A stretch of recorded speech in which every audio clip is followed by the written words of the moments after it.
जनता inter college Mahrua गोला अंबेडकर नगर के online classes में सभी बच्चों का स्वागत है। बच्चों, कक्षा 12 गृह विज्ञान। पिछले वीडियो में हम बताए थे बच्चों संतुलित आहार के बारे में, उसका अर्थ एवं परिभाषा बताए थे। आज हम बताएंगे बच्चों स्वास्थ्य स्तर तथा भोजन व्यवस्था के बारे में।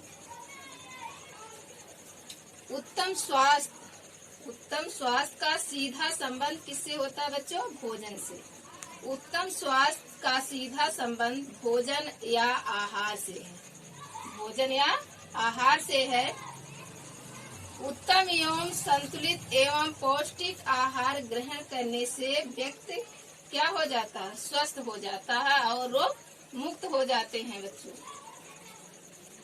परिवार के सदस्यों के लिए भोजन की व्यवस्था का दायित्व किसका होता है बच्चों? गृहिणी का। घर में जो भोजन की व्यवस्था करती है वो किसका दायित्व होता है? गृहिणी का होता है। अच्छे स्वास्थ्य को बनाए रखने के लिए निम्न बातों का ध्यान रखना चाहिए। नंबर 1 है संतुलित एवं पौष्टिक आहार की व्यवस्था करनी चाहिए। संतुलित आहार की व्यवस्था करनी चाहिए एवं पौष्टिक। इसके लिए ऐसे भोज्य पदार्थों का चयन करना चाहिए जिनसे सभी पोषक तत्व क्या होते हैं? पर्याप्त मात्रा में हम लोगों को मिले। जिस प्रकार से विटामिन, खनिज लवण, कार्बोहाइड्रेट, वसा, ये सब क्या है? पोषक तत्व जो है हमारे शरीर के लिए लाभदायक होते हैं, इसलिए भोजन में चयन करना चाहिए। नंबर 2 है जहाँ तक संभव हो परिवार के सदस्यों को क्या करना चाहिए? ताजा भोजन देना चाहिए। जहाँ तक संभव हो गृहिणी को चाहिए कि परिवार के सदस्य और बच्चों को ताजा भोजन दें, उपलब्ध कराना चाहिए। बासी एवं रखा हुआ भोजन स्वास्थ्य के लिए हानिकारक होता है बच्चों। जो बासी भोजन घर में रखा जाता है वो परिवार को खिलाने से क्या होता है? स्वास्थ्य के लिए हानिकारक होता है। रखे हुए बासी भोजन में अनेक पौष्टिक तत्व और विटामिन क्या हो जाते हैं? नष्ट हो जाते हैं। नंबर 3 उसी प्रकार से है बच्चों, भोजन बनाने, रखने तथा परोसने में अधिक से अधिक सफाई का ध्यान रखना चाहिए। भोजन बनाने और परोसने में अधिक से अधिक हम लोगों को क्या ध्यान रखना चाहिए? सफाई का ध्यान रखना चाहिए। खाद्य सामग्री तथा आहार में किसी भी प्रकार की गंदगी से खाने वाले के स्वास्थ्य पर क्या होता है? प्रतिकूल प्रभाव पड़ता है, जिससे हमारा स्वास्थ्य खराब हो जाता है। कुपोषण से बचने के लिए हर संभव प्रयास करना चाहिए। कुपोषण से बचने के लिए बच्चों हम लोगों को हर संभव प्रयास करना चाहिए कि हम लोग कुपोषित ना हो, इसलिए पौष्टिक आहार ग्रहण करना चाहिए।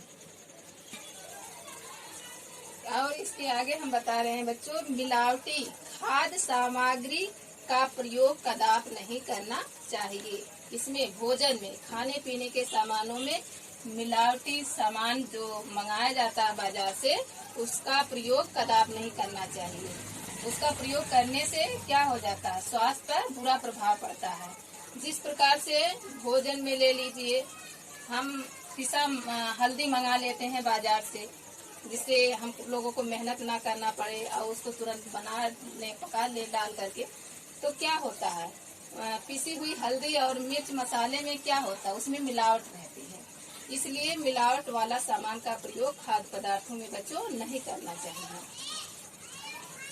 अगला है आहार में अधिक मिर्च मसालों का प्रयोग नहीं करना चाहिए। और क्या करना चाहिए बच्चों?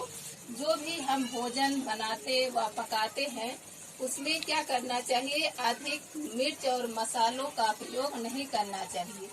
अगर मिर्च मसालों का अधिक हम प्रयोग करेंगे तो क्या होता है? स्वास्थ्य पर बुरा प्रभाव पड़ता है। भोजन पकाने की व्यवस्था इस प्रकार से करनी चाहिए कि खाद्य पदार्थों के पोषक तत्व नष्ट ना हो। जो हम भोजन बनाते हैं और पकाते हैं, तो इस प्रकार से भोजन को हम पकाएं बच्चों कि क्या हो, वो पौष्टिक नष्ट हमारा भोजन का नष्ट ना हो। जिस प्रकार से सब्जी ले लीजिए, सब्जी बनाते हैं हम लोग तो क्या करते हैं, उसको खूब तल देते हैं। तो खूब ज्यादा तलने से क्या हो जाता है, उसका पौष्टिक तत्व नष्ट हो जाता है। इसलिए अधिक तलना भुनना नहीं चाहिए। जो भी हम लोग बनाएं उसको क्या करें, खाद्य पदार्थों में के पोषक तत्व जो है नष्ट ना हो। संक्षेप में हम बच्चों बता रहे हैं, जिस प्रकार से गृहिणी का एक कर्तव्य होता है घर और परिवार में बच्चों को देखभाल करनी चाहिए। किस प्रकार से करनी चाहिए, उनको समय समय पर नाश्ता दे, भोजन दें, अच्छे अच्छे पौष्टिक आहार ग्रहण कराएं। अगर बच्चे को भोजन हम बासी देते हैं तो उससे क्या होता है, तमाम प्रकार के रोग उत्पन्न हो जाते